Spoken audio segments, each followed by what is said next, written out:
Bandarban cantonment public school ও কলেজের প্রিয় শিক্ষার্থীরা, তোমাদেরকে অনলাইন ক্লাসে স্বাগতম জানাচ্ছি।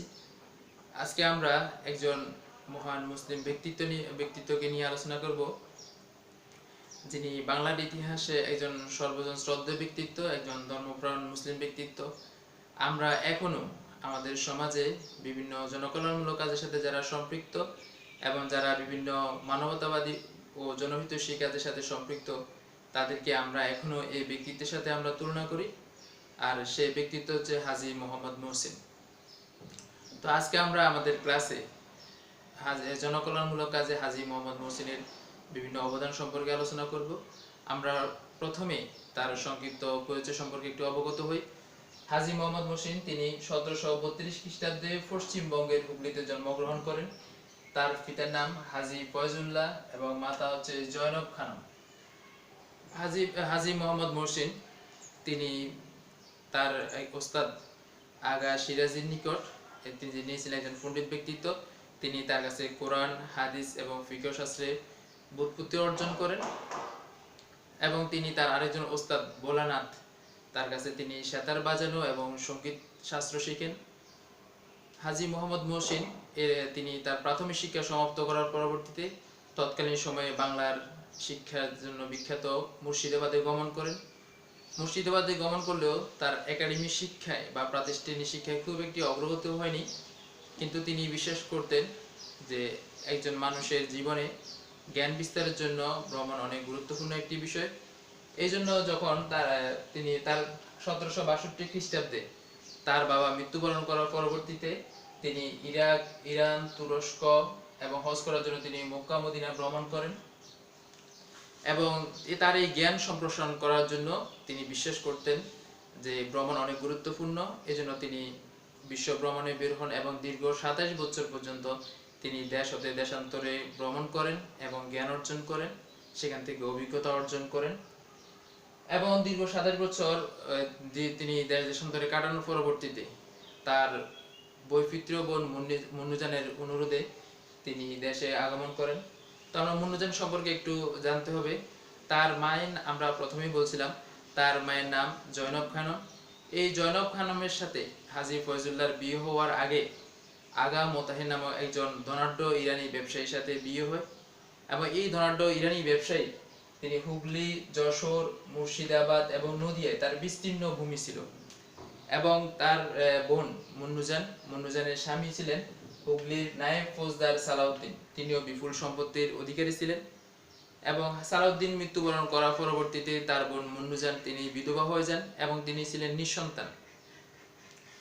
তার এই বিধবা এবং নিঃসন্তান বোন মুন্নুজানের অনুরোধে তিনি দেশে আসেন এবং দেশে এসে তিনি তার জমিদারি দেখাশোনা করার জন্য তিনি দায়িত্বপ্রাপ্ত হন এবং 1803 সালে তার বোন যখন মুন্নুজান মৃত্যুবরণ করেন, মুন্নুজান মৃত্যুবরণ করার পরবর্তীতে তিনি সৈয়দপুরের জমিদারি লাভ করেন, যেটা বর্তমানে যশোর এবং খুলনা এই এলাকাগুলো সৈয়দপুরের জমিদারের অন্তর্ভুক্ত ছিল। হাজী মোহাম্মদ মহসিন তিনি ব্যক্তি জীবনে তিনি চিরকুমার ছিলেন এবং তার সমগ্র জীবন তিনি বাংলার মানুষের জনকল্যাণমূলক কাজে, তাদেরকে বিভিন্ন মানবহিতৈষীমূলক কাজে পদক্ষেপে তিনি ব্যয় করেন। হাজী মোহাম্মদ মহসিন জনকল্যাণমূলক কাজের সাথে তিনি আমরা জানি বাংলাতে 1770 সালে বাংলা 1176 খ্রিস্টাব্দে একটি দুর্ভিক্ষ সংঘটিত হয়, যা 76-এর মন্বন্তর নামে পরিচিত।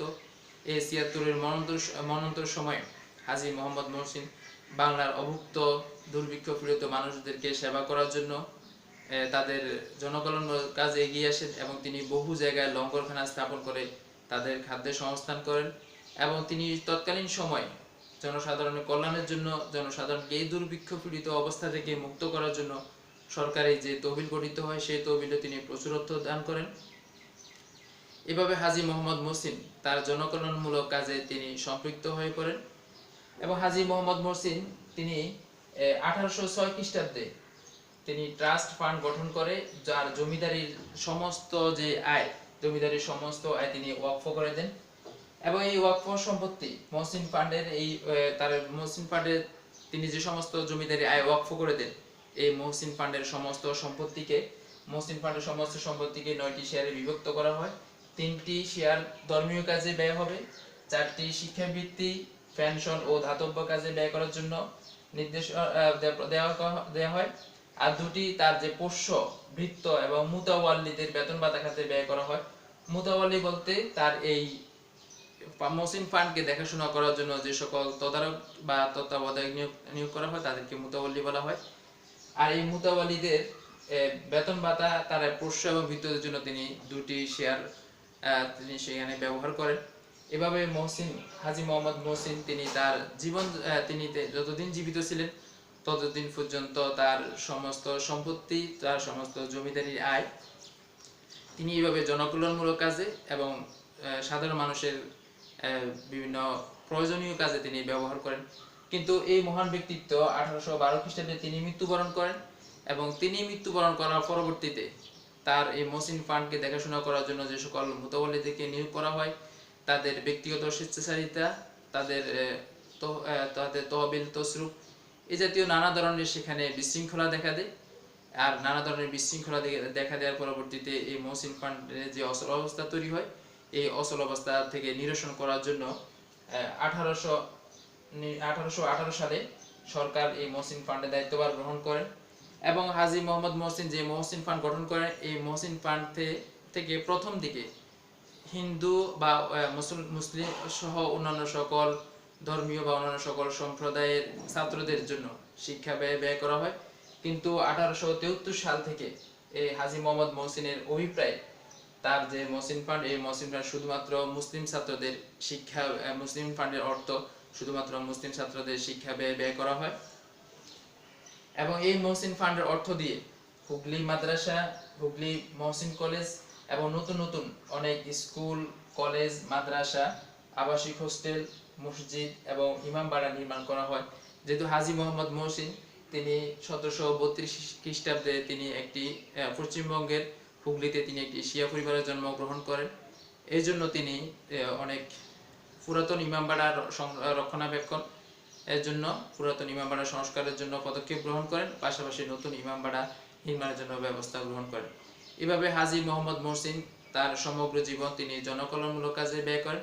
আর এই জনকল্যাণমূলক কাজে ব্যয় করার কারণে হাজী মোহাম্মদ মহসিন সকল ধর্মের, সকল সম্প্রদায়ের, সকল ব্যক্তিত্বের কাছে একজন সর্বজন ব্যক্তিত্ব হিসেবে তিনি চিহ্নিত হয়ে আছেন।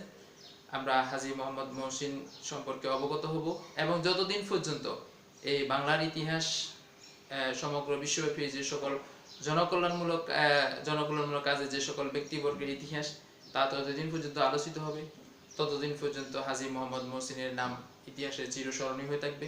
তো সুপ্রিয় শিক্ষার্থীরা, তোমরা এখান থেকে যে প্রশ্নটি করবে হাজী মোহাম্মদ মহসিনের পরিচয় সম্পর্কে অবগত হবে। দ্বিতীয়ত তোমরা হাজী মোহাম্মদ মহসিন জনকল্যাণমূলক কাজে এবং শিক্ষা বিস্তারে তিনি যে সকল পদক্ষেপ গ্রহণ করেছেন সে সকল পদক্ষেপ সম্পর্কে অবগত হবে। সবাইকে শুভেচ্ছা ও স্বাগতম জানিয়ে আবারও আজকে আমার অনলাইন ক্লাস শেষ করছি। সবাইকে অসংখ্য ধন্যবাদ। আল্লাহ হাফেজ।